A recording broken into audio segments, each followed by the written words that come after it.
জাল নোট পাচার রুখতে তৎপর পুলিশ। আবারও বড়সড় সাফল্য পেল মুর্শিদাবাদ জেলার শামশেরগঞ্জ থানার পুলিশ। এবারে জাল নোট সহ পাচারকারী 3 জনকে গ্রেপ্তার করতে সক্ষম হয়েছে পুলিশ।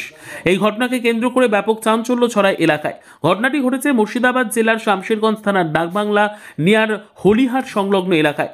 আর সেখান থেকে উদ্ধার হয়েছে 6 লক্ষ টাকার জাল নোট। পুলিশ জানিয়েছে গ্রেপ্তার 3 জন হলেন মরিয়ম বিবি, বয়স 34, খাবির শেখ, বয়স 27 এবং বেলাল, বয়স 25। 3 জনেরই বাড়ি মালদার বৈষ্ণবনগর থানার বৌদ্ধনাথপুরে। উদ্ধারকৃত সব নোট 500 টাকার। বুধবার এক সাংবাদিক বৈঠকে জঙ্গিপুর পুলিশের অতিরিক্ত পুলিশ সুপার সৌম্যজিৎ বড়ুয়া, ফারাক্কার এসডিপিও শেখ শামসুদ্দিন এবং শামশেরগঞ্জ থানার আইসি সুব্রত ঘোষ ঘটনাটির বিস্তারিত জানান। পুলিশ সূত্রের খবর, ধৃতদের জাল নোট চক্রে জড়িত থাকার প্রাথমিক প্রমাণ মিলেছে। পুলিশ জানায়, হাত বোতলের আগেই নোটগুলি কোথা থেকে নিয়ে যাওয়া হচ্ছিল এবং এর উদ্দেশ্য কী ছিল সবটাই খতিয়ে দেখা হচ্ছে।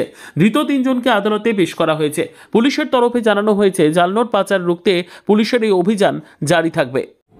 গতকাল আমরা শামশেরগঞ্জ থানার তরফ থেকে এখানে সোর্স মারফত খবর আসে যে একজন ভদ্রমহিলা আর 2 জন মালদার বৈষ্ণবনগর থেকে কিছু জিনিসপত্র এনে এখানে টাকা পয়সা এনে এখানে সেটা এক্সচেঞ্জ করবার চেষ্টা করছে বা কিছু এখানে সাসপিশিয়াস মুভমেন্ট আছে। আমরা সেটা খবর পেয়ে শামশেরগঞ্জ থানার তরফ থেকে আমাদের লেডি অফিসার ইন্দিরা এবং আমাদের থানার যারা অফিসাররা আছে, অফিসার ফোর্স, সকলে মিলে তারাপুর হসপিটালের নিকটে ওই হলিহাট নার্সিংহোম আছে, ওখানে যাই এবং ওই 3 জনকে ডিটেন করেন।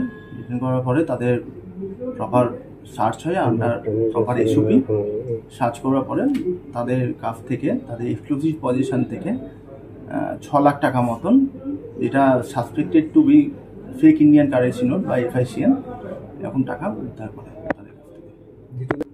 দ্বিতীয়ত নামটা আপনারা এখান থেকে পেয়ে যাবেন। কি উদ্বেলা সহ ধরা পড়লো? ওদের সাথে কোনো লিঙ্ক রয়েছে কিছু? এটা অ্যাকচুয়ালি তদন্তের বিষয় আছে, আমরা তদন্ত করে সেটা বের করব। আপাতত এই 3 জন অ্যারেস্ট হয়েছে এবং তাদের থেকে রিকভারি হয়েছে। এবার তাদেরকে PCP ওটা নিয়ে আমরা জানতে পারবো যে তাদের কি উদ্দেশ্য ছিল। এর আগে সেটা আমরা ভেরিফাই করে দেখছি। লোকাল বলছি স্যার, আমরা ক্রাইম এই যে ধরা পড়ছে, এটা তো এখানে পজিটিভ সাইন।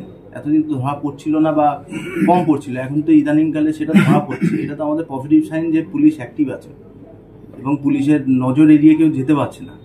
তারা কি ইদানিং সেটা ধরা পড়ছে। প্রাথমিকভাবে যেটা জানাচ্ছে, মালদার বৈষ্ণবনগর থেকে ওরা ছিল।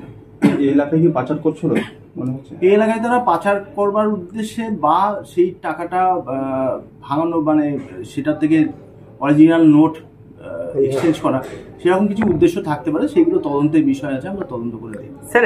এটা তো আমাদের যেটা ভাবনা, আমাদের এলাকায় ঢুকলে আমরা কোনো রকমের ক্রাইম হতে দেবো না আমাদের এলাকাতে। এবার বৈষ্ণবনগরের কি ব্যাপার আছে সেটা আমরা বলতে পারবো না, কিন্তু আমাদের এলাকাতে যদি ঢোকে কোনো ক্রিমিনাল, তারা রেহাই পাবে। যারা আটক সেটা একই পরিবারে কি? একজন একই পরিবারে, মহিলা ওনার দেওয়ার আছে, একজন আলাদা, একজন মেল পার্সন আলাদা আছে, আর একজন মহিলা। একই পরিবারে 2 জন, একই পরিবার, বৌদি আর দেওয়ার।